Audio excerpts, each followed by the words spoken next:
Hi dear, welcome to my channel BL imagine world. आज का fan fiction hate और love के part 22 है। पिछले पार्ट में हमने सुना था इपो और चैन जो दोनों के बीच में एक छोटा सा मिसअंडरस्टैंडिंग हो गया था। वो मिसअंडरस्टैंडिंग रियल था या फिर फेक था, आज के पार्ट में हम सुनेंगे। अब स्टोरी शुरू करते हैं। इबो ग्राउंड के बीच खड़ा होकर माइक लेकर सबको अनाउंस करके वहाँ पर बुलाने लगता है। वहाँ पर जान, उसके सारे दोस्त, टीचर, स्टूडेंट सभी वहाँ पर आ गए थे। इबो जान के पास आ जाता है। सभी अभी इबो की तरफ देख रहे थे कि इबो क्या कहने वाला है।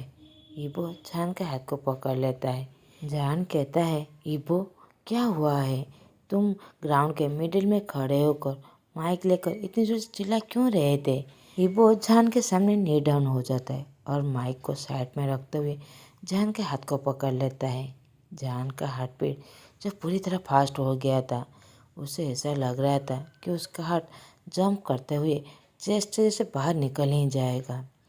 जान कंट्रोल करते हुए कहता है, इबो तुम ये क्या कर रहे हो? इबो की ऐसी एक्शन देखकर सिर्फ जान नहीं, वहाँ पर खड़े सभी पूरी तरह सरप्राइज थे। इबो जान के हाथ को पकड़ते हुए कहता है, शायद जान, मैं तुम्हें किसी के साथ नहीं दे सकता। मैं कभी नहीं बर्दाश्त कर सकता कि तुम मुझे इग्नोर करो। बचपन से आज तक मैंने बस तुमसे ही प्यार किया है, बहुत ज़्यादा प्यार किया है। हर वक्त, हर टाइम, एवरी सेकेंड मैं बस तुम्हें ही देखना चाहता हूँ। मैं तुम्हारे प्यार में पूरी तरह पागल हूँ। शाहजहान, तुम मेरी लाइफ हो, तुम मेरे सोल हो, तुम मेरे ब्रेथ हो, हार्ट बीट हो, सब कुछ हो। तुम्हारे बगैर मैं कुछ भी नहीं हूँ। मुझे पता है मैं परफेक्ट नहीं हूँ, मगर मैं तुम्हारे लिए परफेक्ट बनना चाहता हूँ। पता नहीं मुझे तुम्हें कब और कैसे प्यार हो गया, मगर अब मुझे पता है। मैं तुम्हें प्रॉमिस करता हूँ, मैं तुम्हें हमेशा खुश रखूँगा। जब मैं इस सब के बारे में सोचता हूँ, मुझे पता है कोई ऐसा नहीं है जो मेरे दिल को ऐसे बदल सके। मेरे रास्ते बहुत सारे ऐसे चीज़ आएगा जो मुझे खुश रख सकता है, मगर बस मैं सब चीज़ों में मैं तुम्हें चाहता हूँ। मैं तुम्हारे बगैर बूढ़ा भी नहीं होना चाहता। मैं बस तुम्हें चाहता हूँ। हमारा फ्यूचर, हमारा पास्ट, इस सब में बस तुम ही हो। तुम मेरे लाइफ के लिए सब कुछ हो। शाहजहान, क्या तुम मुझसे शादी करोगे? इबो अपने पैंट पॉकेट से एक रेड बॉक्स निकलकर खोलते हुए उसके सामने दिखाते हुए कहता है, जिसमें 2 रिंग था। जान जो पूरी तरह शॉक और सरप्राइज था, उसने कभी भी ये चीज़ एक्सपेक्ट ही नहीं किया था। जान के आंखों में अब खुशी के आंसू आ गए थे। उसने कभी भी एक्सपेक्ट नहीं किया था कि इबो उसे इतना बड़ा सरप्राइज देगा। जान अपना सार हिलाते हुए हाँ भर देता है तो इबो के फेस में एक बड़ी सी स्माइल आ जाता है। वो जान के रिंग फिंगर में वो रिंग डाल देता है और दूसरा रिंग जान इबो के रिंग फिंगर में डाल देता है। अब इबो जान को टाइटली गले लगाते हुए कहता है, आई लव यू जान, माई लव। जान भी इबो को गले लगाते हुए कहता है, I love you too love. वहाँ पर जो सभी खड़े हुए थे, सभी पूरी तरह शॉक और सरप्राइज थे। अब स्टूडेंट, टीचर सभी चीयर करने लगते हैं उन लव बर्ड्स की तरफ। वहाँ पर बस एक ही इंसान था जो बहुत ज़्यादा फ्यूरियस था। वो जान को पीछे की तरफ खींचते हुए कहता है, स्टॉप इट, तुम दोनों ने तो ब्रेकअप कर लिया था, तो फिर अब ये क्या है? जान, तुम तो उससे ब्रेकअप कर लिए थे ना, तुमने उस पर भरोसा नहीं कर रहे थे, फिर अब क्या हो गया? तुम उसे शादी के लिए हाँ कर दिया? क्या तुम्हारा दिमाग सही में नहीं है? मेरी स्वांग जो जान को पीछे की तरफ खींचते हुए कह रहा था। जान भी मेरी स्वांग के हाथ को दूर फेंक कर उसे राइट चीज पर एक जोर से स्लाब मारता है और गुस्से से चिल्लाते हुए कहता है, यू फक, तुम अपने आप को क्या समझते हो? तुम्हें क्या रैली में लगता है कि हम दोनों डंप है? वांगा उन लोगों के पास आकर कहता है, हे गाइज, यहाँ पर क्या हो रहा है? प्लीज़ सब कुछ हमें सामने क्लियर करोगे? इबो ओके कहता है और उसे सब कुछ बताने लगता है। अब हमें फ्लैशबैक दिखाया जाता है। गोई और इबो जब कैफे शॉप में अपना असाइनमेंट कंप्लीट कर रहे थे, जहाँ पर लुएंजी नहीं आया था, उसी वक्त इबो को एक अननोन नंबर से मैसेज आया था जिसमें लिखा हुआ था कि बेबी, मेरा फ़ोन डेड हो गया है, मैं तुम्हें सरप्राइज़ देना चाहता हूँ। इसी वजह से मैं शेराटन होटल में तुम्हारा इंतज़ार कर रहा हूँ, तुम्हारा जान जान। इब्बो तो पहले पूरी तरह कंफ्यूज था। जान उसे होटल में क्यों बुला रहा है? अगर उसे सरप्राइज़ देना होता तो फिर घर में क्यों नहीं दिया? अगर उसका फ़ोन डेड हो गया है तो फिर उसने वांगाऊ या फिर जिनली के फ़ोन से मुझे मैसेज क्यों नहीं किया? इब्बो जो बहुत ज़्यादा कंफ्यूज था, इसी वजह से वो जान के नंबर पर कॉल करने लगता है। जान का फ़ोन तो रिंग हो रहा था। जान जैसे ही फ़ोन को पिक करता है वो कहता है, हेलो बेबी, क्या तुम मुझे मिस कर रहे थे? इब्बो कहता है, बेबी तुम्हारा फ़ोन क्या डेड है? जान कहता है, क्या मतलब तुम्हारा? तो इब्बो ने उसे सारी बातें कह देता है। इब्बो कहता है, बेबी क्या वहाँ पर मेरे स्वांग है?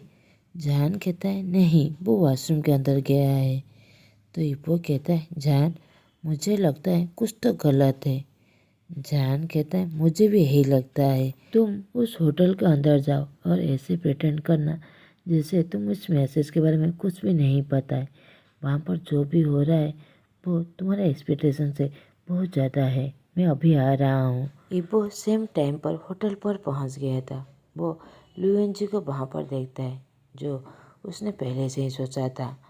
वो पहले उसके साथ आर्गू करने लगता है, मगर वो पीछे से उसे फोर्सफुली गले लगा लेता है। उसी समय जान रूम के अंदर आ जाता है। जान उसे देखकर पहले वो विंग करता है और उसके बाद वो चिल्लाने लगता है। वो ऐसा प्रिटेंड कर रहा था जैसे हम दोनों रियली में आर्गूमेंट कर रहे थे। जैसे ही जान ये बात शेयर कर देता है कि अब उन दोनों के बीच कोई भी रिलेशनशिप नहीं है, वो डोर के पास जाकर डोर को अंदर से लॉक कर देता है और लुएन जी के पास जाकर उसके हाथ फ़ोन छीन कर उसे स्विच ऑफ कर देता है। इब्बो जो पूरी तरह शॉक था, वो कहता है, बेबी तुम्हें क्या कर रहे हो? तुम उसके फ़ोन को क्यों स्विच ऑफ कर रहे हो? जान एक्सप्लेन करते हुए कहते हैं, वो किसी से कॉल कर रहा था, इसी वजह से मैं तुम पर चिल्ला रहा था। अब वो ये बात समझ गया होगा कि हम दोनों का ब्रेकअप हो गया है। इब्बो कहता है, मेरी बेबी तो बहुत ज़्यादा इंटेलिजेंट है। लुएन जी वहाँ से भागने की कोशिश कर रहा था, मगर जान उसे पकड़कर उसे लेफ्ट चीक्स पर और एक स्लैप कर देता है। अब वो नीचे गिर गया था। जान उस पर गुस्सा होते हुए कहता है, यू बीच तुमने ऐसा क्यों कहा? अब लुएन जी गुस्से से कहता है, शाहजहान तुम अपना लिमिट क्रॉस कर रहे हो। तुम्हारी हिम्मत कैसे हुई मुझे स्लैप करने की? तुम्हें पता है मैं कौन हूँ? जान उसे फिर से एक स्लैप करते हुए कहता है, देखो कौन कह रहा है। इब्बो जो बेड के ऊपर बैठा हुआ था वह सब कुछ एंजॉय कर रहा था कि जान उसके लिए एक लड़की को मार रहा है। इसी वजह से इब्बो जो बहुत ज़्यादा खुश था। जान लुएन जी के बालों को खींचते हुए कहता है, इसका मास्टरमाइंड कौन है? लुएन जी जो बहुत ज़्यादा दर्द में था, वो जान की तरफ देखते हुए कहता है, रुको मैं सब कुछ कहता हूँ। मेरे स्वांग ने ये सब कुछ प्लान किया था। इब्बो जो पहले से ही एक्सपेक्ट किया था कि ये सब कुछ मेरे स्वांग ने ही किया होगा, मगर जान जो कभी भी एक्सपेक्ट नहीं किया था वो पूरी तरह शॉक था। लुएन जी उसकी बात पर नोट करता है। जान गुस्से से लुएन जी को फिर से मारते हुए कहता है, क्यों? उसने ऐसा क्यों किया? लुएन जी कहता है, क्योंकि वो तुम्हें प्यार करता था, वो तुम्हें पाना चाहता था। जान पूरी तरह शॉक हो जाता है। इब्बो भी कहता है, हाँ जान यही सच है। जान पूरी तरह घबरा जाता है, कहता है, तुम्हें भी पता है? इब्बो उसे सब कुछ एक्सप्लेन करते हुए कह देता है। अब जान और इब्बो दोनों सब कुछ प्लान करने लगते हैं। लुएन जी जब वहाँ से यूनिवर्सिटी चेंज करके दूसरे यूनिवर्सिटी चला गया था। यहीं पर ही फ्लैशबैक ख़त्म होता है। ये सब कुछ हम दोनों का ही प्लान था। मैं अपने लव को देखने के लिए नहीं जा रहा था, मैं तो बस रिंग खरीदने में बिजी था। ये सब कुछ हमारा ही प्लान था। इब्बो से सारी बात सुनकर सभी पूरी तरह शॉक थे। अब मेरी स्वांग के बारे में बातें करने लगते हैं। मेरी स्वांग वहाँ से कुछ भी कहे चला जाता है। लिया इक्वन सबकी तरफ देखते हुए कहता है, हे गाइज अब ड्रामा ख़त्म हो गया, अब सब तुम अपने अपने क्लास जा सकते हो। तो सभी वहाँ से चला जाता है। जिनलिंग कहता है, तुम दोनों भी ना बहुत ज़्यादा हो, तुम दोनों ने हमें पहले क्यों कुछ नहीं कहा?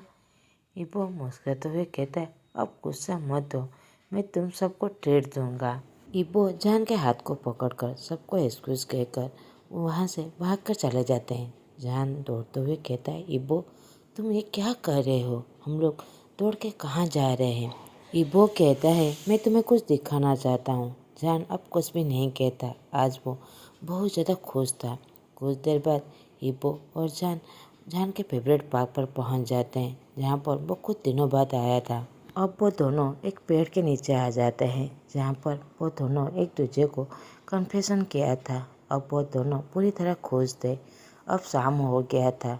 वहाँ पर वो सनसेट देखने लगते हैं। उस पेड़ के नीचे क्लियरली सनसेट दिखाई दे रहा था। इबो जान के हाथ को पकड़ते हुए कहता है, क्या ये खूबसूरत नहीं है।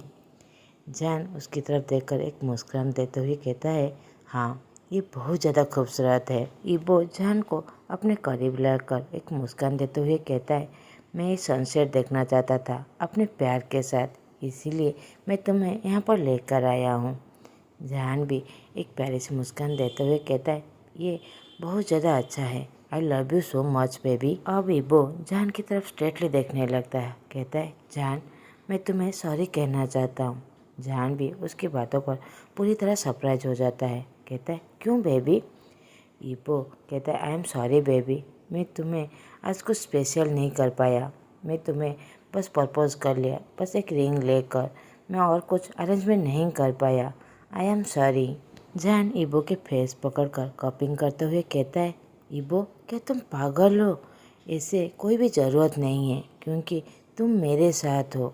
सभी कुछ अरेंजमेंट करके प्रपोज करते हैं, मगर हम दोनों यूनिक है और हमारा प्रपोजल भी यूनिक है। और बेबी तुम्हें पता है। और वो स्ट्रेटली बैठ जाता है, कहता है, हम लोगों की शादी के बाद मैं एक बेबी गर्ल को अडॉप्ट करूँगा, और जब बड़ा हो जाएगा तो मैं उसे बताऊँगा कि तुम मुझे किस तरह प्रपोज किए थे। इबो के फेस में एक बड़ी सी स्माइल आ जाता है। वो जान को इमिडिएटली गले लगाते हुए कहता है, आई लव यू हनी। जान भी उसे गला लगाते हुए कहता है, मैं भी तुम्हें बहुत ज़्यादा प्यार करता हूँ। अब वो दोनों एक दूसरे के हाथ को पकड़कर उस बेंच पर बैठ जाते हैं। वो सनसेट को एंजॉय करने लगते हैं। पिछले कुछ दिनों से उनकी लाइफ में बहुत ज़्यादा ड्रामा हो रहा था। वो फाइनली सब कुछ ख़त्म हो गया। अब वो दोनों साथ है। अब दोनों एक दूसरे के साथ बहुत ज़्यादा खुश थे। अब वो दोनों सनसेट एंजॉय करने के बाद वो अपने घर की तरफ चले जाते। अब 7 बज चुके थे। इबो और जान दोनों घर के बाहर खड़े हुए थे। सडनली इबो जान को पकड़ते हुए कहता है, बेबी वेट। जान भी उसकी तरफ देखने लगता है, कहता है, क्या हुआ। इबो हंसते हुए कहता है, सरप्राइज। और वो अपने पॉकेट से एक ब्लाइंड फोल्ड निकाल कर उसके आंखों में बांध लेता है। इबो कहता है, केयरफुली। और वो डोर को खोलता है। जान और इबो अब घर के अंदर थे। जान जो पूरी तरह इम्पेशेंस था, वो कहता है, इबो तुम ये क्या कर रहे हो। इबो पूरी तरह एक्साइटेड होते हुए कहता है, जान क्या तुम रेडी हो, मैं अभी तुम्हारा ब्लाइंड फोल्ड खोलने वाला हूँ। जान कहता है, हाँ। अब इबो स्लोली जान के आंखों से ब्लाइंड फोल्ड खोलने लगता है। जान जैसे ही देखता है, वो रूम जो बहुत खूबसूरत से डेकोरेट हुआ था, रोज और कैंडल से। जान तो पूरी तरह सरप्राइज हो जाता है। वो कहता है, बेबी ये सब तुमने कब किया। इबो मुस्कुराते हुए कहता है, क्या तुम्हें अच्छा लगा। जान उसकी तरफ देखते हुए कहता है, आई लव इट हनी। वो पूरी तरह खुश हो गया था। जान विंडो के पास चला जाता है। वो एक वन साइड शटन को खोलने लगता है। इबो उसके पास जाकर उसे बैक हक कर लेता है।